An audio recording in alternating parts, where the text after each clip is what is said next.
সম্মানিত ভিউয়ার্স, আপনাদেরকে দেখাবো আজকে আমি টমেটো বিচি থেকে কিভাবে চারা করব। ওই সময় শখের বাগানে প্রতিবারই এইভাবে করে থাকি, কিন্তু ভিডিও করা হয় না।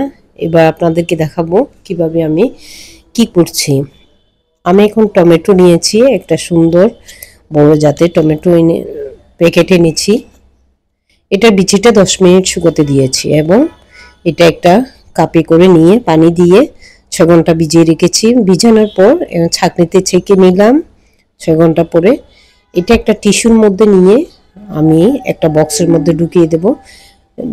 বক্সের মধ্যে রাখবো। রাখার পরে এটা আমি ঢাকনা দিয়ে রাখবো। উপরে একটু টিস্যু দিয়ে দিব এবং একটু পানি ছিটে দেব।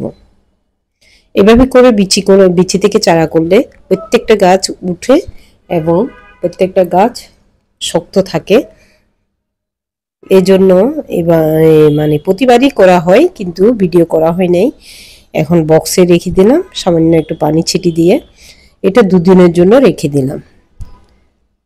2 দিন পর আপনাদেরকে দেখাবো কিভাবে এই বিচি থেকে শিকড় বের হয়েছে। এর জন্য লাগবে আপনার ঝুরঝুরে মাটি। আমি একটা প্যাকেটের মধ্যে ঝুরঝুরে মাটি নিয়েছি। দেখুন 2 দিন পরে দেখাচ্ছি। এই ইস্পাহানি টমেটো মানে প্যাকেটটা আনলাম কিনে। প্রতিবারই তো নিজের বাসার টমেটো বিচি দিয়ে করি, এবার বাজার থেকে কিনে এনে ভালো একটা জাতের বিচি কিনে আনলাম এবং এটাকে 4 ঘন্টা ভিজিয়ে রেখে 2 দিন একটা বক্সে রেখে দিলাম টিস্যুর মধ্যে। দেখুন কি সুন্দর শিকড় এসে গেছে, প্রত্যেকটা বিচিতে শিকড় এসেছে। এখন আমি ঝুরঝুরে মাটি নিয়েছি একটা বক্সের মধ্যে। বক্সের মাটির উপর এই বিচিগুলো ছিটে দিলাম। ছিটে দেওয়ার পর একটু পানি দিয়ে দেব উপরে। দেখুন এগুলো গাছগুলো আসলে বাজার থেকে কিনে আনলেও সব গাছ কিন্তু বাঁচে না, সেই জন্য নিজে ঘরে করার চেষ্টা করছি। কারণ বাগানে লাগাতে হলে সুন্দর গাছ লাগে, না হয় সব গাছ মারা যায়। গতবার অনেক গাছ বাজার থেকে কিনে এনে লাগিয়েছিলাম, কিন্তু টমেটো ধরে নাই। গাছ ঠিকই বড় হয়েছে, সেবা শুশ্রূষা করেছি, কিন্তু টমেটো ধরেনি। তাই এবার চিন্তা করলাম ভালো একটা জাতের টমেটো বিচি এনে বাসায় চারাটা করি। আমি উপরে পানি দিয়ে দিলাম একটু ছিটে।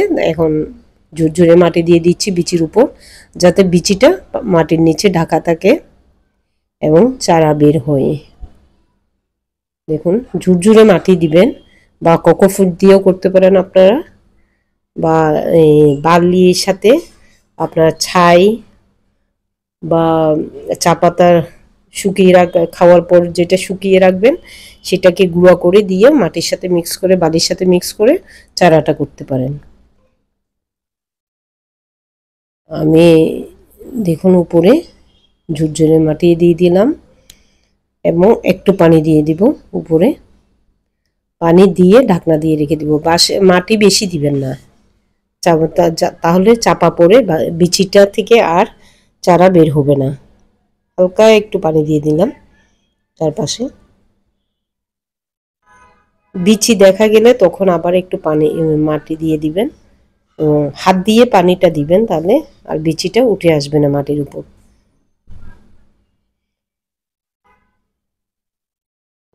অনেকেই আমরা জানি, আবার অনেকেই করতে চায় না। আমার আসলে বাগান করার শখ ছোটকাল থেকেই, সেই জন্য ভিন্ন ধরনের শীতকালীন সবজি করার জন্যই মরিচ গাছ করেছি, ক্যাপসিকামের গাছ করেছি, এখন টমেটোর গাছ করছি, লাউ করেছি, শিম করেছি।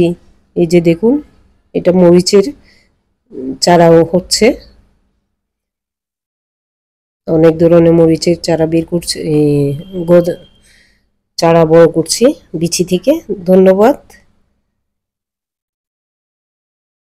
আমার ভিডিওগুলো দেখার জন্য এবং আমার চ্যানেলটা সাবস্ক্রাইব করার জন্য। এই যে দেখুন 2 দিন পরে আমি আপনাদেরকে দেখাচ্ছি। দেখুন চারা বের হয়ে আসছে বিচি থেকে। এভাবে আপনারা ভিন্ন প্রত্যেকটা গাছ থেকে বিচি থেকে চারা করতে পারেন। যে কোনো উপায়ে, যে কোনো বিচি থেকে এভাবে চারা করবেন আপনারা, আমার ভিডিওটা দেখবেন, চ্যানেলটা সাবস্ক্রাইব করবেন। আসসালামু আলাইকুম।